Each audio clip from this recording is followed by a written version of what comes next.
real is simply electrical signals interpreted by your brain. You want answers? I think I'm entitled. You want answers? I want the truth! You can't handle the truth!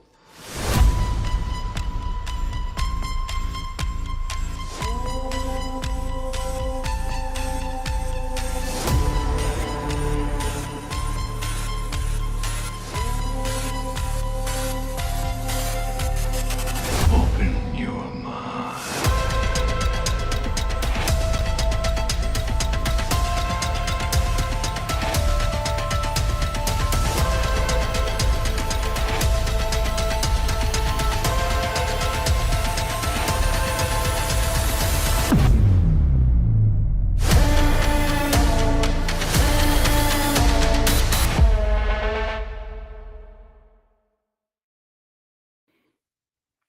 Hello, everyone, and welcome to Conversations on the Fringe. I'm your host, Jeff Spike Wong. Thank you for tuning in, and I wish everybody a happy Thanksgiving. Hope it was great for everyone yesterday. And of course, this is taking us right into the holiday season and the shopping season and all that fun stuff, right? So it's interesting that this week I've heard a lot of podcasting leading up to Thanksgiving, of course. And wow, all I got to say is that since we've gotten artificial intelligence, chat GPT, and all the great search engines are working with this type of search engines and intelligence gathering and so forth, all of a sudden everybody has information to contribute. And I thought that was very interesting because for the very first time, literally around this Thanksgiving, we start to hear stories that was not heard before. So I started doing some digging and start to look for what actually is going on.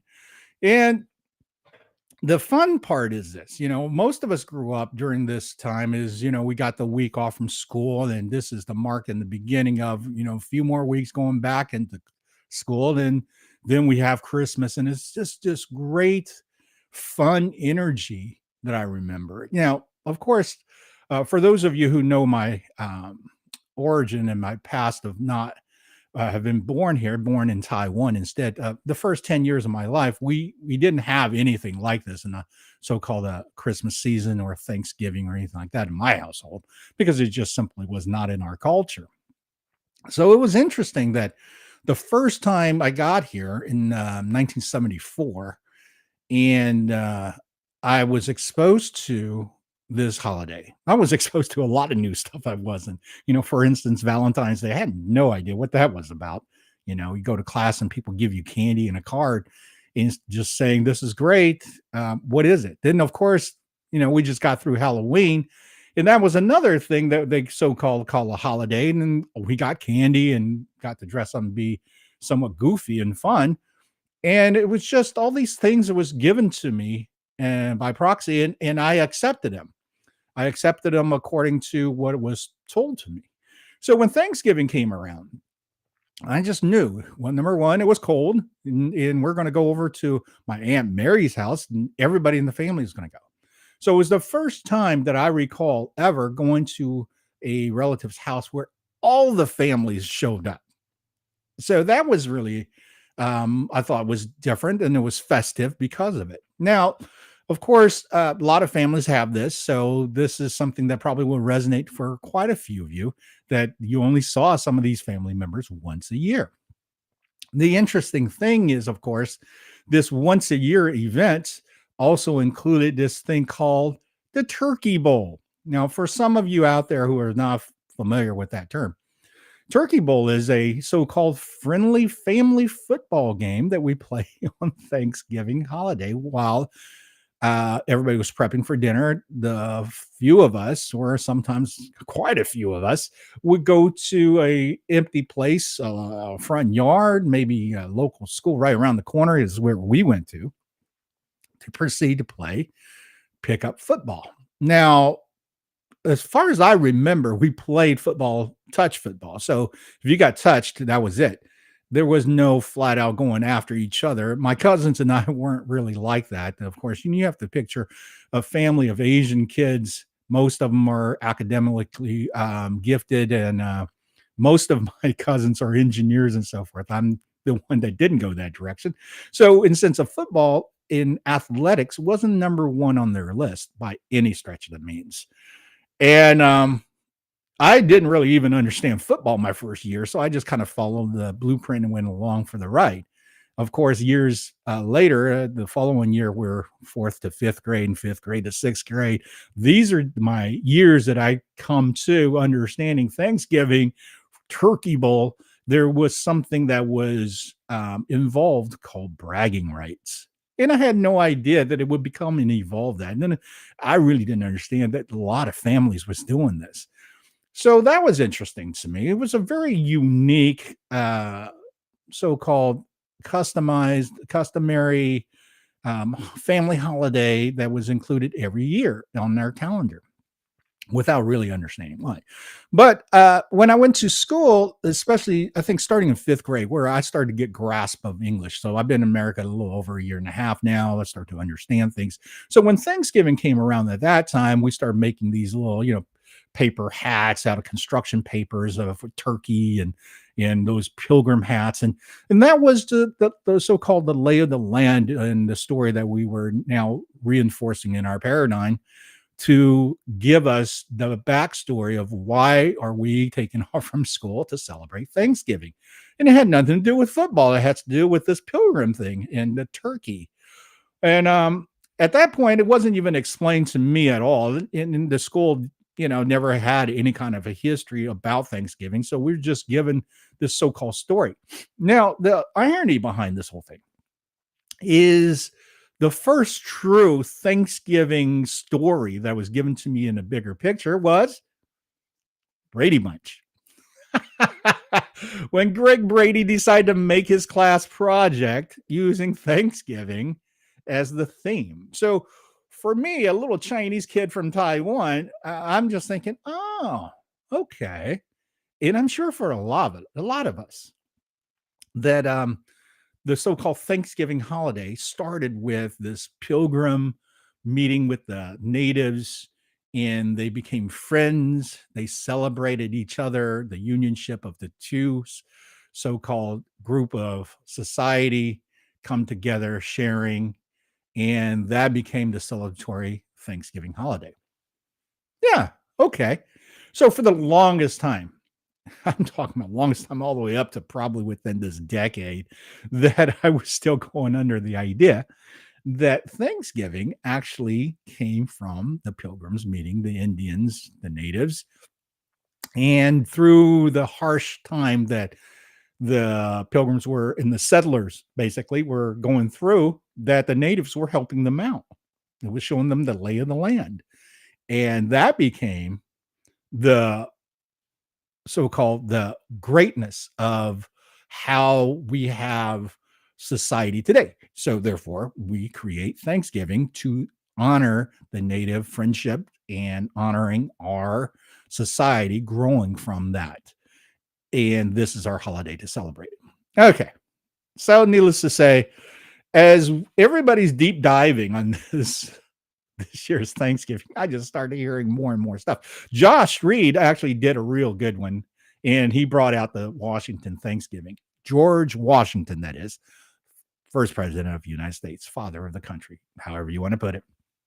And I already had my notes on it. I was looking at it going, wow, how could we gone through so many years of school and gone through so many years of life, and very few people knew this. And it was really surprising to me.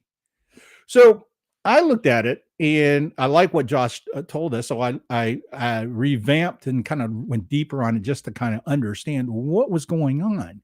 So basically, George Washington came up and made a proclamation for this holiday around October 3rd of 1789 for a day of Thanksgiving for the nation. And it was going to be honored on Thursday, November 26, 1789. Why was this official Thanksgiving proclaimed by the President of the United States? What was the purpose of it? Okay, so you have to think, well, the country was founded in 1776, right? So that was the official signing and all that. So the nation was already coming together, and there was a lot of, um, so-called folks that is away from the founding fathers and the Revolutionary War. There were people all throughout New England, all the 13 states, and all so forth. And of course, with that, the president Washington wanted something that kind of solidified the consciousness of our society that we're building here. Basically, kind of gathering and bring the nation together. So he brought this proclamation with the idea very similar to empowering all of us to embrace this brand new founded country. And his proclamation read very well. And it's kind of like a prayer, if you think. And I'm going to read that out to you. He says, to give thanks for divine protection in battle. Huh. Well, of course, they just went through, probably good 50, 40 years, somewhere around there, of back and forth until there was that decade of enough is enough. So a lot of bloodshed, a lot of sacrifices were made for this country. So I fully understand why he would say give divine protection in battle. Then to acknowledge the creation and ratification of the Constitution. Wow, aren't we still going through all that? Still fighting for that, aren't we? Because he realized freedom is what we need in how we live a fruitful life in a positive way that we can bring the greatness out of each other. And it's to set a boundary for us to follow, and the Constitution offer that without us being captured in bondage again and again and again, over and over. And of course, while that's on the surface, we all know what happened, and that's different podcasts. Of course, you can hear the previous one I did with Mike King. That talks a little bit about that. But ultimately, the idea from our president Washington at that point was to be able to unify, to tell the people, hey, this is where we're at with this. So to acknowledge the creation and ratification of the U.S. Constitution makes perfect sense. It says, hey, this is what we're following out. There's no more king. There's no more, the so-called, I would say almost mafia-like, taxation, right? To serve someone way over the other side of the pond.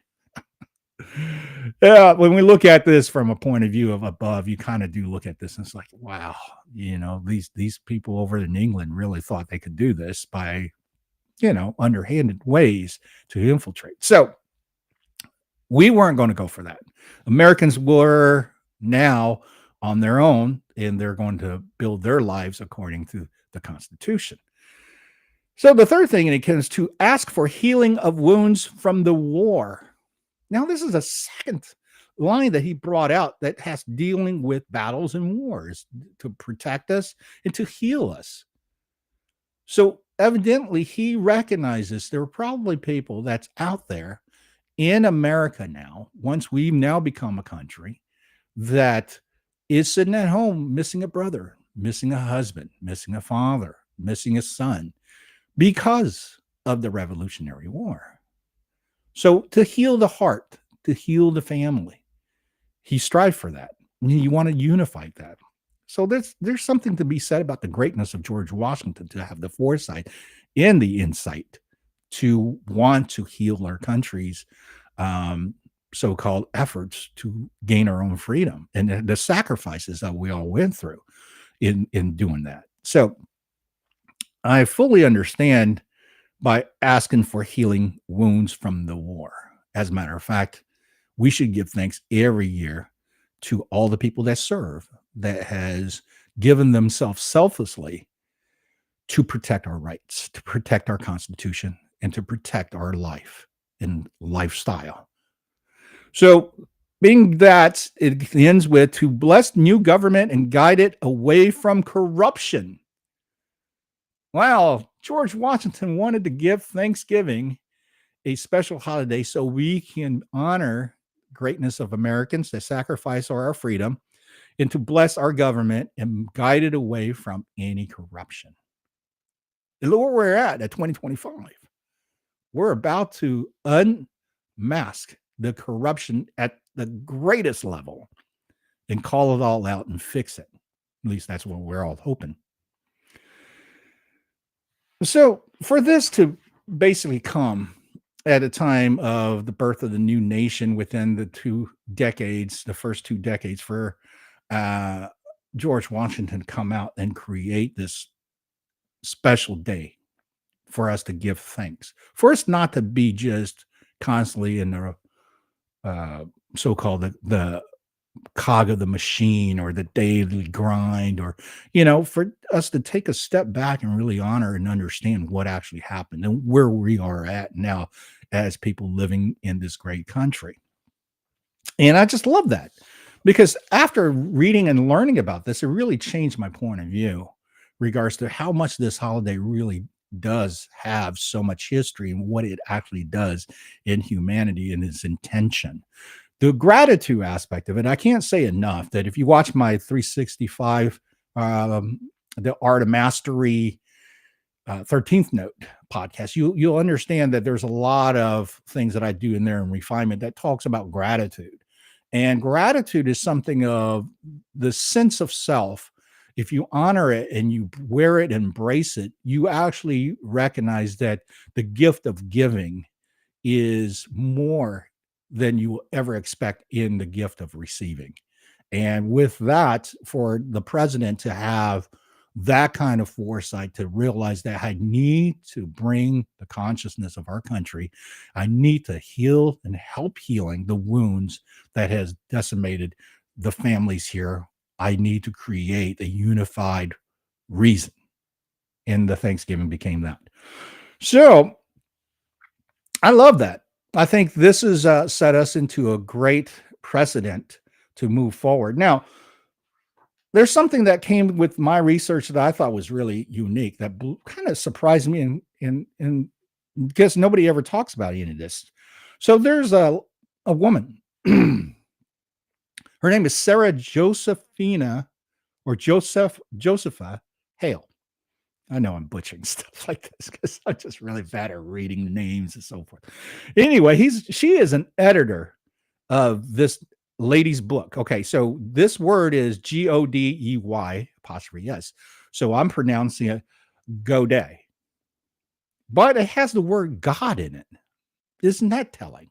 It almost seems to be that everything we do on this planet in our reality have some sort of hands of light, hands of creation that comes and assists us. If we pay attention to these things, we'll realize the importance of what's going on, because these are the symbolisms. These are the pathways that is given to us to follow. So let's go back to Sarah Josepha Hale, the editor. What does she do? From 1827 to 1863, she spent 36 years lobbying politicians, governors, and presidents to make Thanksgiving a national holiday. Wow. See, now that's another news to me. I thought women were suppressed this whole time until the 1900s when women's rights were allowed. I had no idea there were people, especially a female, that was an editor of a book.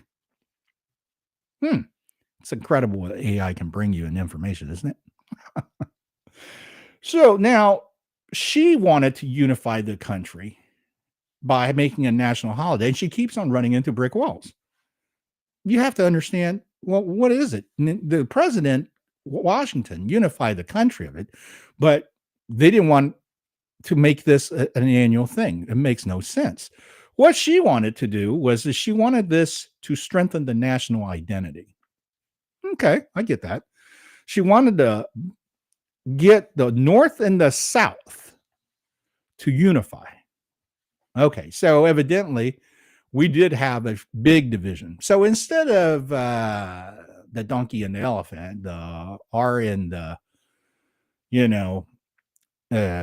D's, back then it was North and South. So there's always seems to be in our American history a division of the two groups. At least that's what they're selling us in what today is going about what yesterday was, and then the history of there's always been a division within the American people. So Sarah Hale wanted to stop that. I mean, that is just nonsense, right? Nonsense of because why? Because we're not United States. We're North states and South states. We're Republican states. We're Democrat states.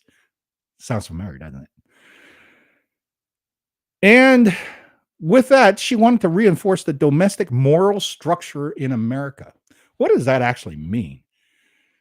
A moral structure. Gratitude. Again, I can't stress enough about living a life with gratitude, because gratitude is not only a gift to yourself, but is your gift to other, and is actually a gift from the universe to you. So for someone to have the opportunity and the foresight to want to promote a certain moral structure and using Thanksgiving to give gratitude, it was a fantastic idea. However, presidents during that time kept refusing her petition, her so-called lobbying to anybody who would listen up in, the office, the Congress, the presidency. Nobody wanted to move on this to make a national holiday until what happened? Until there's a war, until Abraham Lincoln shows up. And of course, he realizes, well, wait a minute here. I'm the guy who's getting dumped on with all this, and now we're going into conflict. So what can we do? How can we bring peace within ourselves, the people within ourselves? So that's important. So interestingly, in the middle of the Civil War, Lincoln decided that he was going to make Thanksgiving a national holiday because he needed a raise in morality. I mean, seriously, anybody ever seen Gone with the Wind? Right? Clark Gable. Everybody remembers that crap about, I don't give a damn, Scarlet, and all that stuff. But if you watch the movie, you recognize just what Americans had to go through. We're talking about rich plantation owners that was living a life and having their slaves. And then all of a sudden, the Union Army, comes through and saying, we're going to take over because, Confederate Army is stationed right here near you. In next, there's a battleground in their plantation, their estate, and their home is decimated. Their life is changed overnight with this. And one of the scenes that I really loved out of the so-called Gone with the Wind was when Vivian Leigh dedicated her time to become battlefield nurse, right? Everybody remember that scene where the camera crane shoots tight as it pulls back and you just see rows and rows of soldiers laying down, being injured, being tended to. And the magnitude of that shot was just incredible. And you remember this because this was shot back in the 30s. This was not a CGI made. This is some director and cinematographer thinking it out and having to hire all these people to give you the grandiousness of what America was going through. And it definitely hit home with me. I remember sitting in the theater when they did a re-showing or a special showing, limited time, and this is back in California, of Gone with the Wind. Of course, typical me, I took a day off from work, do a 1 o'clock. I was probably one of the two people that was in the theater watching Gone with the Wind in its entirety. But to see that on a big screen, to see that scene really made an impression. Holy moly. Civil War. Nobody needed to go through this. We're talking about a little lead pellet would hit you in the arm. You get an infection. You have to cut it off. Little pellet hits you right in the throat. You can't breathe. You die. Right? Those kind of things. So when Lincoln recognized that he better do something, he needed to raise morality. He needs to unify the people. Those two things came immediately to mind. Of course, he needed a ritual. Now, this is the part that's interesting. A ritual. Why do we call it a ritual? Because it's done over and over in a similar fashion and it's wanting to create some kind of result. Okay. So if you're a Wicca, you're into energy magic or anything like that, a ritual is part of, because you recognize that this is the skill sets that you do certain things to bring certain things into the world. Okay. So, regards to a shared ritual at this point was to unify everybody to do the same thing, because the idea, the symbolism that Lincoln wanted to people to really embrace was, we're Americans, people. We have this great country. Stop dividing us. Okay. And once again, if you know your history or you need to learn your history, Mike S. King, great guy. And of course, there's a bunch of stuff out there as well that you need to look into if you're not quite sure. What is Jeff talking about? What is this thing about Civil War that is so bad? I mean, I thought it was just about freeing slaves. No, sir. Much deeper than that. So I would encourage everybody, always do your own research on history, dig deep, especially with the resources we have now. You know, like I said, this year is the first year where everybody has access to artificial intelligence. I'm listening to tons of podcasts. In the first year I've ever heard so many different platforms come away with the origin of the Thanksgiving stories. And that was just mind blown, because the simple fact is, wow, that kind of tells me that all of us was kind of in this little box of what this holiday was about and never really understood it. And now once we got it, once we start to look at it, we start to understand. Yes, I can understand why Lincoln was in a situation that he needed to do something to show all of us in America that we're here for this country. We need to stand behind the United States of America. This isn't about profitability. This isn't about empowerment, ownership, and how I am the voice of Georgia because I own ... So all these things need to be lesser than the greater of good, which is all of us in this country. Easier said than done, isn't it? Now, when that's happened, now we have a national holiday. Okay. So we're going to move forward. Is this national holiday exactly where we're at today? Nope. There's a huge change around 1941. And what happened in 1941? All hell's about to really break loose in World War II. Now, again, if you are not familiar with why World War II happened, check out the Mike S. King podcast we did with Conversations, and you will hear some of that thought about the World War II, World War I origination. How do we end up doing that? But President Roosevelt, Franklin D. Roosevelt, this is where it's nuts, because in 1939, Thanksgiving fell on the 30th November. So that's last day of the month. And this caused retail people. And back then, you know, it's easy to kind of say, oh, retail. Today we have shopping seasons and so forth. So we're all kind of used to it. But just think about it. And then after roaring 20s, after the crash of the stock market, the whole thing had to be revamped in a lot of ways. A lot of wealth from America was removed. Just think about that. A lot of wealth was removed from the people of our country, and was instilled now coming back from a corporate level of people that was in bed with the private central bank. A lot of ugliness started to come, including the people that's sitting in the president office. And the irony behind it is we never thought it that way. You know, we always thought of it, if presidents are here, they have more power than we actually give them credit for. But then we really find out they're just a lot of it are pawns that was getting paid to do certain things for other people who wanted control. So the reason behind 1941 is that after recognizing that landed way too late into November in 39, that the people who's in charge of the holiday shoppings and seasons of greetings, with their profit margins being limited to a shorter window, somehow they got into the president's office enough with this message that he decided that he was going to move Thanksgiving to the fourth Thursday of November, opposed to the last Thursday of November.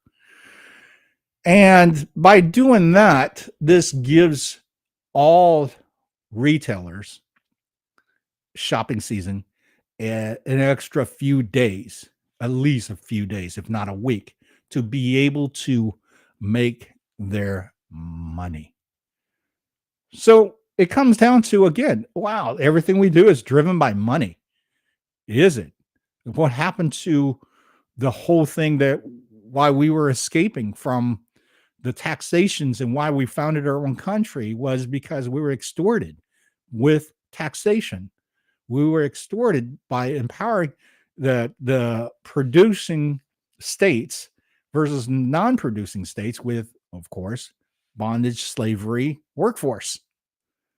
So as we grew and move as a society, I think our consciousness start to widen. This is why we start to petition against, bondage, slavery. It's just not a right way of honoring our creator. It's not honoring each other. And it certainly is unfair to the race or the society that we're enslaving and in bondage, make them to be the workforce. So by recognizing that, I think our consciousness start to expand. And then once that start to expand, of course, is, the female, they're not lack. They're equally as smart. They may not be able to, lift 100 pounds over their heads, but they can do other things that we can't do. So all of a sudden we start to understanding that women should be treated equally, should not be only seen, not heard. So that came around. And then, of course, child labor law came around because, believe it or not, folks, in America, you had people that was 7, 8 years old, not going to school, but working full time in coal mines. So think about that. That is one of the most dangerous work you could ever ask for, is working in a coal mine. Not only you're breathing in, you're shortening your life because you're breathing in that dust, but caves and those places that they're digging often collapsed and killing the miners, not miner kids, but the people who are mining. So after learning that, I couldn't believe in regards to just how America was lackadaisical in regards to using whoever's available to empower and put the money in the pockets of those who have. And those who have not are only there to work enough to have to survive. So this is a template that has not changed for quite a while. What they do is they window dress it. They change it a little bit here and there. So now, as we move forward into 1941, and FDR decides, hey, yeah, we'll take care of you. We'll help you out. We'll create this holiday. We'll create this season. We'll have this great holiday season, and we'll start to create this way of life. It's a ritual. Okay. It really is, because it repeats every year. And you think about it, the birth of the modern day Santa Claus from Coca-Cola, okay, didn't come until after 1900s. The songs such as Rudolph the Red-Nosed Reindeer, such as, these Deck the Halls, those type of songs were written around this time as well. And it created this whole sense of togetherness. There's a unity behind it because it became a ritual. Most folks are not aware that music is huge in ritual practices. And this is why the music business and the entertainment business have such a stronghold with dark forces, because the energy that it uses to propel comes from that. Now, if you listen to my frequency podcasts from Art of Master, you understand even deeper than what I'm saying here surfacely. It's extremely important to recognize the root of what we are getting into, because by the time that the 50s rolled around, what happened? 50s rolled around, the wars are done. America was crowned the winner. We saved the world. So therefore, we were going to be revered. We were going to show our wealth. Folks were now moving into suburbia. You were able to buy a house. You were able to have families, own cars. And this is an explosion in American lifestyle that other people in other parts of the world did not have. If you think about mid 1955, what was going on here People were having hamburgers and, milkshakes and driving, nice, cool cars with this custom colors. New thing came out called the solid body electric guitar. New music was being produced by this little instrument called rock and roll. All of a sudden, the entire country shifted because now we also have television that was pushing it out there.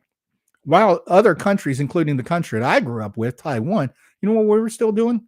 We were still walking to places, to open air markets, because there's no such thing as grocery stores. Television, if you had a black and white one, you were doing all right. You didn't even have a telephone in your house. So it was a huge separation with the American public in American lifestyle, the way it became afterwards. So with that, Norman Rockwell, we all know, beautiful artist who did Saturday Evening Post covers for many years. And if you ever check out his documentary, it's fantastic. Just how well and how fast this man can paint, and how many paintings he did that really personified that we all embrace this American lifestyle. And one of them was the family dinner at Thanksgiving. So now we have this paradigm really locked in, right? We got television shows, we got movies, we got commercials, we got retailing pushing this. So everybody is just going along for the ride.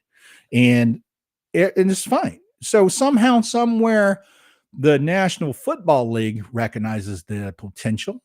And of course, I have my own theory behind why the National Football League even wants to be any part of this. Because of, this day of attentiveness and ritual. They realize that if I get myself involved in a ritual like this, I could actually become even more successful than ever, because I will be into the consciousness and the paradigm of the American public. At that time, it was American public. Now, right now, it becomes a world where all the world's a stage here. NFL wants to expand to worldwide and make that a sports entertainment. But the foresight, as I often read, because I grew up here in Texas, so they always gave a lot of credit to Tex Schramm, who was GM for Dallas Cowboys, to raise his hand. Hey, we'll play on Thanksgiving holiday. Opposed to being unified with my family, we will sacrifice everybody in the organization so we can put this thing on television. Yeah, when I say it that way, it kind of makes it go, okay, not so nice, is it? Right? Everybody's with their family. Everybody's enjoying foods. Everybody's having a get together and showing love and so forth. And yet there's 200 families at least out of their organizations that is not seeing each other that day, because they're doing this event for television. And I remember first time I went over to my Aunt Mary's house, and she had these little black TV, that she put in the kitchen because she didn't want everybody sitting in front of TV watching football. How ironic. So I remember looking at the black and white TV, and you couldn't tell the difference between Dallas Cowboys or the Detroit Lions. They both wore white jerseys. They both wore somewhat of a gray pants and a silver helmet. So if you have a black and white TV, good luck with all that. And I remember that distinctively, because it was like, okay, well, I guess I'm not going to see my favorite player, Roger Staubach, on this Thanksgiving because I'm over in Aunt Mary's house. And yet today, you couldn't peel away anybody from the TV to go, turkey's ready, when there's a ball game on TV on Thanksgiving. Wow, how things turned.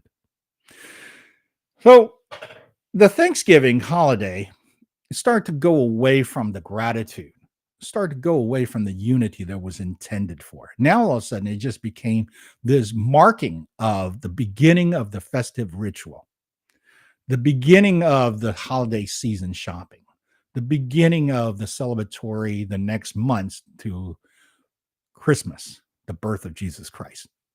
So that's another story. We'll get to Christmas when Christmas gets here. And we all kind of went along with the program, because I know as a kid in the mid 70s, it was extremely exciting, of course, because Thanksgiving leads to, now we're anticipating the getting out of school at least a week or so before Christmas holiday. And then, of course, the presents and everything just start to gear towards self-centeredness. Everything started to gear toward, I can't wait because it's going to be fun out of for whatever I'm going to get. So it just becomes that. It becomes a very egocentric moment. And this is how the dark force actually can spin things. And you need to really pay attention to the situations that are offered to us as rituals, such as Christmas holidays, such as Halloween, even something as great as July 4th. The dark energy can actually take that and then spin it to something. What is the example? Excessive drinking. How about that? Just start with that. Because excessive drinking kills your spirit, kills your soul. It kills everything that is true sense of yourself and your connection to the creator. So therefore, you are functioning as a container, a shell, and ultimately nothing could get good with it, that you're holding an explosive in your hand and you're drinking 12 packs, and then now you're going to go light this thing that can blow your hand off.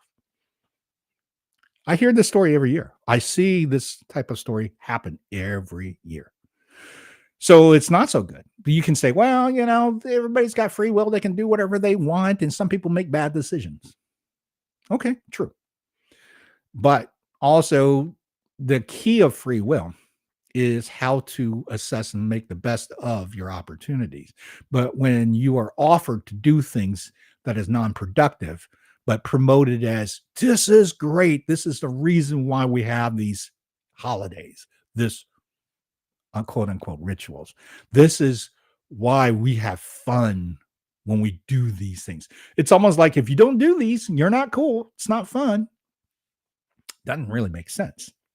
Well, I come from a Chinese culture, so fireworks for me was something that I grew up with. But fireworks for all of us Chinese kids had an underlining reason behind it. It was a very spiritual, interdimensional use behind explosives about spirits and demons. So a lot of people just are not aware that the fireworks that we do in our tradition, in our rituals and Chinese New Year's and such, that it ties into that level of history, where it is not about, ooh, look at the sparkling lights. Ooh, look at the fun explosiveness. I can blow this up. I can blow that up. It's none of that. And that's extremely destructive. So when you're in a ritualistic involvement of doing something that's destructive, what do you think that energy is coming from? Where do you think that energy is going to attach itself to? And that's where it's really suspect that the powers to be creates these moments and ultimately puts it out there. I mean, seriously, why do you have trailers in these so-called temporary mobile facilities that would drop anywhere right outside of the city limits that outlaws fireworks, but then sells you fireworks 4 to 1, meaning you buy one, you get 3 free. So we're going to just shove volume and volume. Is it really profitability? Maybe, probably not. The only profitability it comes from is from the people that work it. They get a couple of $1,000s to stand in this little shed thing for a week and a half, 2 weeks, just pump as much product as it's possible. Is it a danger to kid? Yes. Is it dangerous to adults? Yes. If used improperly, can it cause harm? Absolutely. But yeah, we're going to shove this as much as we can out to the world. That's not very thankful at all in regards to what's going on now, is it? So I would like for everybody to take this moment to recognize the truth behind all of us, the truth behind this wonderful holiday, that really it's about gratitude and unification.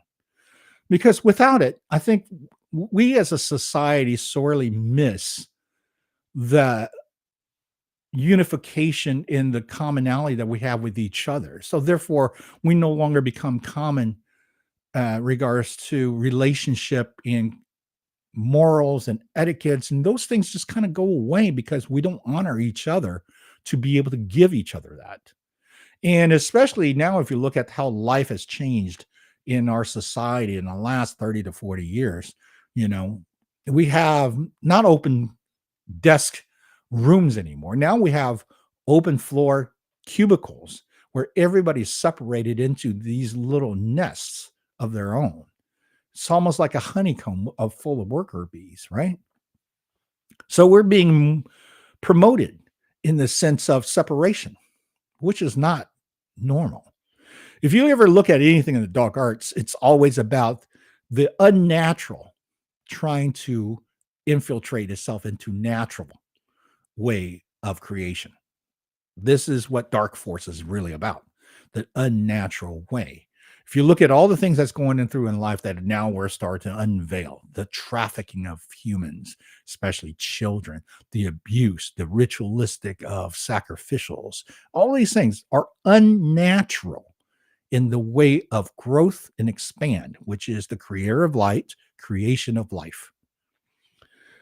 And, overall, the big picture of this is, what do we have thankful for?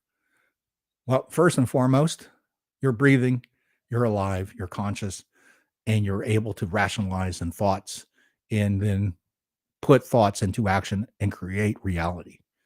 That is a miracle of creation itself. Give gratitude, give thanks. The aspect of understanding our history of Thanksgiving, I think is really important to tell our children, tell our family. I did a nice little open dinner speech this year about Washington and about how our world changed after 1941, how it became retail and so forth. And it's interesting, my entire family looked at me with their kind of mouth open going, really now? Kind of blew them away with this one, which was good, because you know what? We don't need to just see my family every year at Thanksgiving just aimlessly eating our turkey and dressings and so forth and not really knowing what thankful for. Because, the prayer that we do before Thanksgiving dinner is just pretty much simply, yeah, we want to thank everybody. We want to thank God. And, for us all being here and still healthy. And we love all the ones we're missing and so forth. Now let's eat. Start wolfing down food and then passing out on the couch, watching the Dallas Cowboys. Hey, that is not productive. That is not what George Washington wanted to do. That is not what Lincoln wanted to do. And I don't believe that's exactly what Sarah Hell wanted to do. It was about unification.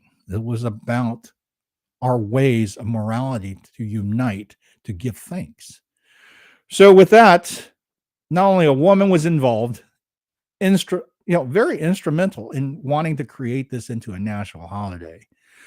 It was used to balance out our humanity during war times. And this is also a way to fuel any kind of economic structure that's on a downturn. So there's a lot of reasons by why it happened, how it happened.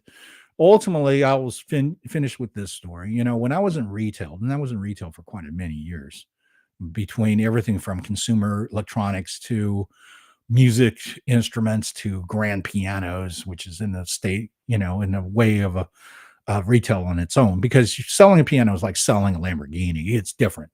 Either your stuff or you don't. Either you have a client that can do it or cannot. It's a little bit like that. And every year we prepare for Black Friday. One particular year, I remember going into Black Friday. I mean, they had this thing worked up. If there's any movie you ever seen about boiler rooms or, things like Glenn Ross, where they rah the sales crew, they ring the bell, they give you, high fives if you hit certain numbers. I mean, they were prepping everybody to go into it, because what they want you to do is to earn as much money as possible for the company. Because I didn't get paid anymore on Black Friday.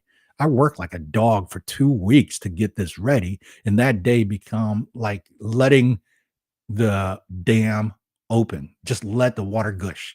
And I remember days of we opened the store opposed to 10 o'clock. We opened it at 8. Then I remember one year we opened one store at 7, just so we can take the gush that we were going to take, so we can even it out. And those are the days that, the company acts like they really care about you. They're going to make sure you have pizza in the break room so you can eat all day for free. You don't have to take a lunch and leave. I'm going to tell you, folks, I know some of you out there are fighting that war right now still. God bless you. I'm behind you and I pray for you, because I'm going to tell you, your C-level management people and all the people that makes decisions, they're sitting at home. They're eating turkey with their family. They're counting their blessings, and they could not care less about you, the employee number, who is making that happen for them. So with that, I am very grateful and thankful that I am in a reality of life that I can see this clearly. I don't work for the man anymore because I come to realize I am equally gifted and empowered by the creator to create my reality the way I want to play out, to be able to love abundantly, plentifully, continuously, without having any kind of rules or regulations that stops it. And I certainly don't depend on somebody else so that I can make sure that I have a roof on my head. And by doing those on a conscious decision, I am able to become and make this reality for myself. And I want to wish everyone a fantastic holiday season.